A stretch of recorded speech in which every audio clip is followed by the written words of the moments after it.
Assalamualaikum warahmatullahi wabarakatuh. Perkenalkan, nama saya Cindy Hairunisa dengan NIM 18105111083 akan melakukan presentasi skripsi yang berjudul Klasifikasi Sentimen Ulasan Pengguna Aplikasi Peduli Lindungi di Google Play menggunakan algoritma Super Vector Machine dengan seleksi fitur Chi-square. Berikut merupakan poin-poin yang akan saya bahas pada presentasi kali ini, yaitu pendahuluan, tinjauan pustaka, alur penelitian, hasil dan pembahasan, kesimpulan dan saran, serta daftar pustaka. Latar belakang, penyebaran dan penularan virus corona yang sangat cepat ini membuat kepanikan bagi seluruh penduduk di Indonesia. Berbagai upaya telah dilakukan oleh pemerintah untuk menurunkan tingkat penyebaran virus corona di Indonesia. Salah satu kebijakan yang dilakukan adalah melakukan kontak tracing. Awalnya kontak tracing dilakukan secara manual, namun ternyata kontak tracing secara manual ini dinilai kurang efektif. Sehingga dengan memanfaatkan teknologi yang ada, pemerintah menciptakan sebuah aplikasi bernama Peduli Lindungi. Aplikasi ini diharapkan mampu memberikan informasi lokasi daerah yang terinfeksi virus corona dan dengan siapa para penggunanya melakukan kontak fisik secara cepat dan akurat. Namun ternyata dengan adanya aplikasi ini masih terdapat pro dan kontra dari para pengguna aplikasi tersebut karena aplikasi ini masih memiliki banyak kekurangan. Sehingga muncul berbagai ulasan-ulasan yang berisi kritik dan saran oleh para pengguna di halaman Google Play terkait aplikasi Peduli Lindungi. Oleh sebab itu, penelitian ini akan melakukan klasifikasi sentimen terhadap aplikasi Peduli Lindungi. Penelitian terdahulu terkait analisis sentimen telah banyak dilakukan. Di antaranya adalah penelitian yang dilakukan oleh Herlinawati Nuraini et al. Pada tahun 2020 menggunakan data ulasan pengguna Zoom Meetings dengan memanfaatkan algoritma Naive Bayes dan SVM. Nilai akurasi dan nilai AUC untuk Naive Bayes sebesar 74,37% dan nilai AUC sebesar 0,659. Sedangkan untuk algoritma SVM nilai akurasi sebesar 81,22% dan nilai AUC sebesar 0,886. Hasil ini menunjukkan bahwa algoritma SVM lebih unggul sebesar 6,85%. Penelitian lain dilakukan oleh Lutfiana Lulu et al. Pada tahun 2020 menggunakan data ulasan feedback aplikasi dengan melakukan perbandingan SVM dengan menggunakan Chi-square dan SVM tanpa menggunakan Chi-square, menghasilkan nilai akurasi sebesar 77% dengan menggunakan seleksi fitur Chi-square dan 69% tanpa menggunakan seleksi fitur Chi-square pada model SVM. Penelitian ini menghasilkan bahwa penggunaan seleksi fitur dapat meningkatkan nilai akurasi. Oleh sebab itu, penelitian analisis sentimen yang akan dilakukan pada penelitian ini menggunakan SVM dengan seleksi fitur Chi-square pada data ulasan aplikasi Peduli Lindungi. Rumusan masalah. Berikut ini merupakan rumusan masalah pada penelitian ini. Yang pertama, bagaimana klasifikasi sentimen ulasan para pengguna aplikasi Peduli Lindungi di Google Play Store menggunakan Super Vector Machine dan seleksi fitur Chi-square. Yang kedua, bagaimana hasil performa algoritma Super Vector Machine dan seleksi fitur Chi-square terhadap klasifikasi sentimen pengguna aplikasi Peduli Lindungi. Adapun tujuan dan manfaat dari penelitian ini adalah tujuan. Di antaranya adalah dapat mengetahui klasifikasi sentimen pada data ulasan aplikasi Peduli Lindungi menjadi ulasan positif atau ulasan negatif oleh pengguna aplikasi dengan menggunakan Support Vector Machine dan seleksi fitur Chi-square. Yang kedua, dapat mengetahui performa dari algoritma Super Vector Machine dengan seleksi fitur Chi-square dalam melakukan klasifikasi sentimen ulasan pengguna aplikasi Peduli Lindungi. Sedangkan untuk manfaat diantaranya adalah memberikan informasi terkait sentimen pengguna terkait layanan yang diberikan oleh aplikasi Peduli Lindungi. Yang kedua, sebagai bahan pertimbangan bagi pemerintah sehingga dapat membantu untuk mengevaluasi apakah Peduli Lindungi ini dapat menjadi lebih baik. Yang ketiga, sebagai bahan informasi dalam penelitian tentang analisis sentimen pada ulasan suatu aplikasi di Google Play menggunakan algoritma support vector machine.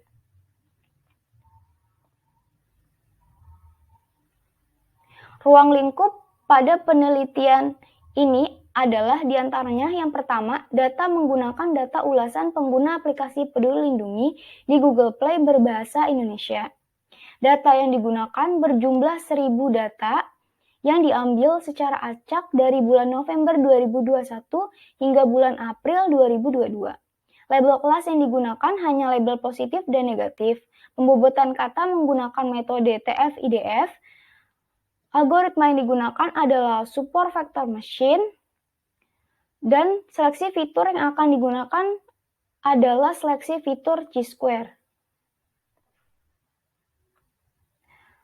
Luaran yang diharapkan pada penelitian ini adalah hasil klasifikasi sentimen ulasan positif atau negatif dari aplikasi Peduli Lindungi serta akurasi dengan menggunakan metode support vector machine dan seleksi fitur Chi-square.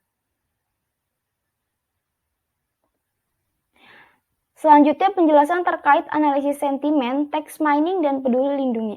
Analisis sentimen adalah proses menganalisis kumpulan ulasan pengguna terhadap sesuatu dengan tujuan untuk mendapatkan informasi. Apakah ulasan yang diberikan tersebut bernilai positif atau negatif?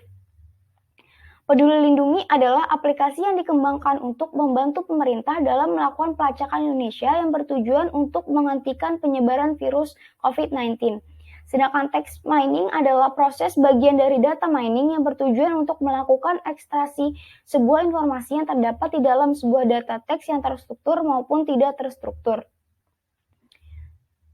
Berikut merupakan alur penelitian yang dilakukan pada penelitian ini. Yang pertama adalah melakukan studi literatur dengan mengumpulkan sumber referensi sebelum melakukan penelitian, sehingga dapat dijadikan bahan acuan dalam melakukan penelitian dan membantu memecahkan masalah serta memperkuat pemahaman pada penelitian ini. Yang kedua adalah melakukan pengumpulan data. Yang ketiga, melakukan pelabelan data. Pelabelan data dilakukan secara manual oleh ketiga analisator. Yang keempat akan melakukan data pre-processing atau pra-proses data yang terdiri dari 6 tahapan, diantaranya adalah scaffolding, data cleaning, data normalization, data stemming, stopword removal, dan tokenizing. Kemudian kelima dilakukan pembobotan kata dengan menggunakan metode TF-IDF. Kemudian selanjutnya akan dilakukan seleksi fitur untuk mengurangi fitur yang kurang relevan dan berpengaruh terhadap data menggunakan seleksi fitur Chi-square. Kemudian melakukan tahapan klasifikasi. Yang pertama dilakukan pembagian data menjadi data training dan data testing, kemudian melakukan pemodelan klasifikasi dan melakukan evaluasi dengan menggunakan confusion matrix. Kemudian berikutnya akan melakukan analisis hasil klasifikasi dengan menggunakan visualisasi berbentuk word cloud.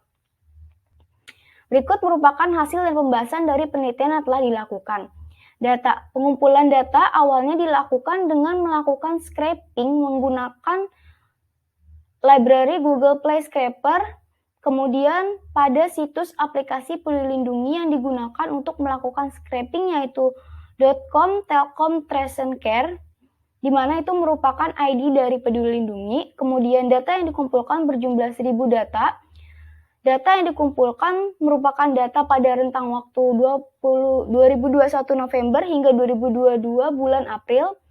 Kemudian data ulasan yang telah dilakukan proses scraping akan disimpan dalam format .csv. Setelah didapatkan, kemudian dilakukan pelabelan data. Pada penelitian ini, pelabelan data akan dilakukan secara manual dengan menggunakan 3 anotator yang berbeda. Hasil dari label data yang dilakukan oleh ketiga anotator kemudian akan dilakukan pengambilan keputusan hasil berdasarkan label terbanyak dari setiap ulasannya. Setelah didapatkan hasil keputusan, kemudian dilakukan evaluasi terhadap keputusan tersebut dengan menggunakan perhitungan Fleiss-Kappa. Berikut merupakan rumus Fleiss-Kappa, di mana nilai PA merupakan proporsi banyaknya penilaian yang sama, sedangkan PE merupakan nilai persetujuan. Berdasarkan hasil pelabelan data yang telah dilakukan terhadap 1000 data, dihasilkan nilai kappa sebesar 0,995 untuk nilai PA dan PE sebesar 0,556, sehingga nilai Fleiss-Kappa yang dihasilkan adalah sebesar 0,991. Hasil Fleiss-Kappa kemudian dilakukan evaluasi sesuai dengan tabel keputusan Fleiss-Kappa berdasarkan nilai kappa yang dihasilkan. Pelabelan data dikategorikan sangat baik karena berada pada rentang 0,8 dan 1.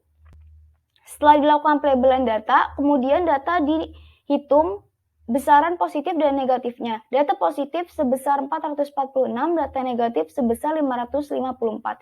Berikut merupakan visualisasi hasil data. Setelah melakukan pelabelan, kemudian akan dilakukan praproses data. Tahapan pertama yaitu scaffolding, mengubah huruf kapital dalam suatu teks menjadi huruf kecil, sehingga data memiliki karakter huruf kecil. Berikut merupakan contoh dari proses scaffolding. Pada contoh tersebut, mengubah huruf kapital pada kata aplikasinya dan kalender. Kemudian dilakukan data cleaning, menghilangkan karakter yang tidak sesuai seperti tanda baca, angka, URL, whitecast, spasi, hashtag, single karakter, dan lain-lain. Berikut merupakan contoh dari proses data cleaning. Pada contoh berikut ini, proses data cleaning dilakukan dengan menghapus tanda baca titik setelah kata tertentu. Kemudian dilakukan data normalization, yaitu memperbaiki kata yang salah eja atau yang disingkat, sehingga memiliki bentuk kata ejaan yang lebih baku sesuai dengan Kamus Bahasa Indonesia. Proses data normalization dilakukan dengan membuat daftar kamus kata normalisasi terlebih dahulu. Berikut merupakan contoh dari proses normalisasi. Pada contoh berikut ini, proses data normalisasi dilakukan dengan melakukan perubahan kata sesuai dengan ejaan. Pada kata berpergian menjadi bepergian, memasukkan menjadi memasukkan, TGL menjadi tanggal, sistem menjadi sistem. Kemudian dilakukan data stemming, yaitu mengubah data yang memiliki imbuhan menjadi kata dasar. Proses stemming dilakukan sesuai dengan aturan pada library sastrawi yang telah disediakan. Berikut merupakan contoh dari proses data stemming. Pada contoh berikut ini, proses data stemming dilakukan dengan mengubah kata menjadi kata dasarnya pada kata aplikasinya menjadi aplikasi, membantu menjadi bantu, bepergian menjadi pergi, tertentu menjadi tentu, memasukkan menjadi masuk, menggunakan menjadi guna. Kemudian stop word removal, proses untuk menghilangkan kata atau term yang tidak memiliki makna. Proses stop word removal dilakukan dengan membuat daftar kata stop word terlebih dahulu. Berikut merupakan contoh dari proses stop word removal. Pada contoh berikut ini, proses stop word dilakukan dengan menghapus kata sangat dan jika ke tentu cuma untuk dan tahun kalau bisa jangan guna. Kemudian akan dilakukan tokenizing, membagi kalimat-kalimat yang terdapat pada dokumen menjadi satu potongan kata berdasarkan satuan kata penyusunnya. Berikut merupakan contoh proses tokenizing. Pada contoh berikut ini, proses tokenizing akan menghasilkan potongan kata menjadi satu token kata. Kemudian setelah dilakukan praproses data dan pembersihan, akan dilakukan perhitungan nilai bobot pada setiap token kata pada seluruh dokumen dengan menggunakan metode TF-IDF. Metode TF-IDF akan dilakukan dengan melakukan pencarian nilai TF-IDF dan kemudian nilai TF-IDF-nya. Perhitungan nilai TF dilakukan dengan menghitung banyaknya jumlah kata dalam suatu dokumen. Sedangkan perhitungan IDF dilakukan untuk menghitung seberapa jarang atau sering kemunculan kata dalam seluruh dokumen. Berikut merupakan rumusan untuk mendapatkan nilai IDF, di mana D merupakan jumlah seluruh dokumen, D merupakan dokumen frekuensi. Kemudian setelah mendapatkan nilai TF dan IDF, akan dilakukan perhitungan nilai bobot TF-IDF untuk mendapatkan nilai bobot setiap kata dengan melakukan perkalian TF dan IDF. Berikut merupakan contoh hasil dari sampel data yang dilakukan adalah sebagai berikut. Hasil fitur yang didapatkan dari 1000 data adalah sejumlah 934 data yang telah memiliki bobot. Selanjutnya, setelah data memiliki bobot, akan dilakukan seleksi fitur untuk mengurangi kata yang dianggap kurang memiliki pengaruh penting. Berikut merupakan rumus untuk mendapatkan nilai chi-square suatu kata, di mana O merupakan nilai observasi, E merupakan nilai ekspektasi. Nilai O didapatkan dengan cara menjumlahkan nilai TF-IDF pada satu kelas yang sama. Sedangkan nilai E didapatkan dengan nilai ekspektasi melakukan perkalian probabilitas kemunculan suatu kelas dengan jumlah total TF-IDF-nya. Setelah didapatkan, kemudian akan didapatkan hasil nilai skor chi-square sesuai dengan rumus yang ada. Pada tampil di samping merupakan hasil nilai chi-square berdasarkan 934 fitur kata dalam urutan terbesar hingga terkecil. Kata bantu memiliki nilai chi-square terbesar dan kata tanggap memiliki nilai fitur chi-square terkecil. Setelah mendapatkan nilai chi-square, untuk melakukan pemilihan fitur dilakukan pengujian dengan menggunakan nilai taraf nyata dan nilai kritis yang disesuaikan pada tabel chi-square yang telah ada berikut ini. Apabila jika nilai chi-square di atas nilai kritis, maka fitur tersebut terpilih sebagai fitur yang akan digunakan dalam klasifikasi. Berikut merupakan hasil seleksi fitur yang telah dilakukan terhadap 934 fitur kata. Pada contoh di nilai taraf nyata 0,950 dan nilai kritis 0,004 melakukan pengurangan fitur sebanyak 17 fitur dari fitur awal sejumlah 934, sehingga fitur akhirnya menjadi 917. Setelah dilakukan seleksi fitur, kemudian dilakukan klasifikasi. Sebelum melakukan klasifikasi akan dilakukan pembagian data terlebih dahulu. Perbandingan pembagian data yang dilakukan adalah sebesar 80 dan 20%. Berikut merupakan tabel hasil pembagian data terhadap 1000 data ulasan yang dilakukan pada penelitian ini. Untuk data positif yang dijadikan sebagai data latih sebanyak 352 dan data uji sebanyak 94. Sedangkan data negatif sebagai data latih sebanyak 448 dan data uji sebanyak 106 data. Setelah melakukan pembagian data, kemudian akan dilakukan pemodelan klasifikasi dengan menggunakan support vector machine. Dalam menentukan parameter terbaik dalam algoritma support vector machine ini, pada penelitian ini akan dilakukan menggunakan hyperparameter turning grid search CV. Kernel yang akan digunakan adalah linear, RBF, dan polinomial. Parameter cost yang akan digunakan adalah 0,1, 1, 10, 20, 30, 40, 50, dan 100. Sedangkan parameter gamma yang akan digunakan adalah 0,01, 0,1, dan 1. Kemudian akan dilakukan pengujian masing-masing nilai parameter untuk mendapatkan nilai grid score dan akurasi terbaik. Tabel di samping merupakan hasil grid search CV terbaik. Berdasarkan tabel tersebut, nilai kritis terbaik untuk melakukan seleksi fitur berada pada nilai kritis 0,004, sehingga fitur yang akan digunakan berjumlah 917 dengan kernel RBF, nilai parameter cost 10, dan gamma 1, menghasilkan grid score 0,9125 dan nilai akurasi 0,93. Setelah melakukan klasifikasi, kemudian akan dilakukan evaluasi terhadap model klasifikasi yang telah terbentuk dengan menggunakan confusion matrix. Di bawah ini merupakan tabel confusion matrix yang telah dihasilkan. Berdasarkan tabel tersebut, didapatkan data yang terklasifikasi benar sebagai data negatif atau true negatif berjumlah 104, data yang terklasifikasi benar sebagai data positif atau true positif berjumlah 81, data yang salah terklasifikasi sebagai data positif atau false positif berjumlah 2, data yang salah terklasifikasi sebagai data negatif atau false negatif berjumlah 13.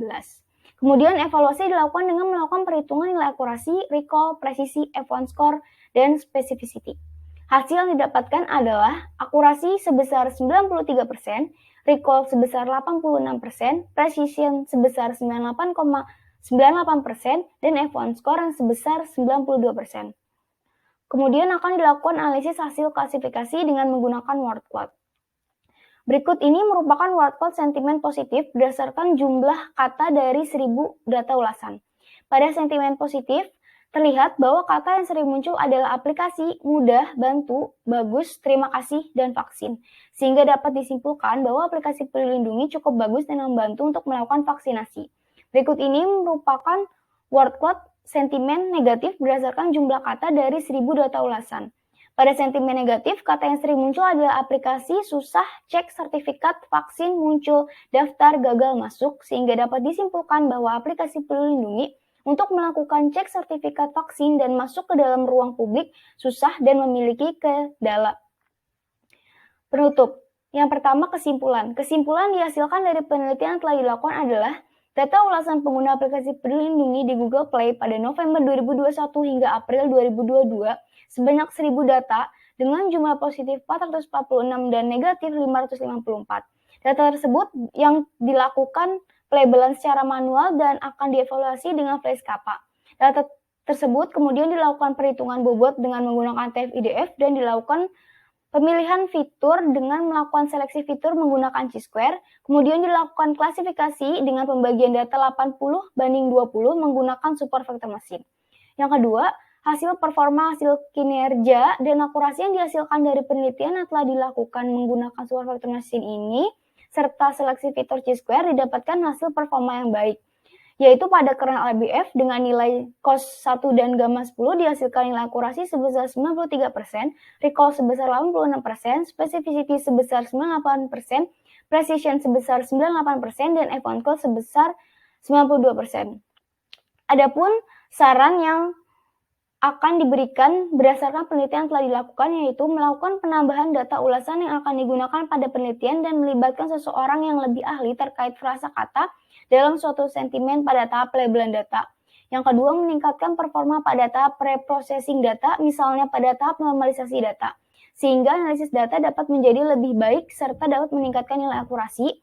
Yang ketiga, menambah variasi parameter pada tahap klasifikasi data untuk melihat lebih banyak perbandingan nilai akurasi yang didapatkan, sehingga akan mendapatkan nilai akurasi yang lebih baik.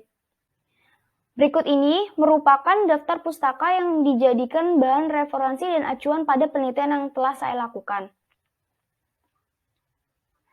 Sekian presentasi yang dapat saya sampaikan berdasarkan penelitian yang telah saya lakukan. Jika ada kekurangan mohon dimaafkan. Wassalamualaikum warahmatullahi wabarakatuh.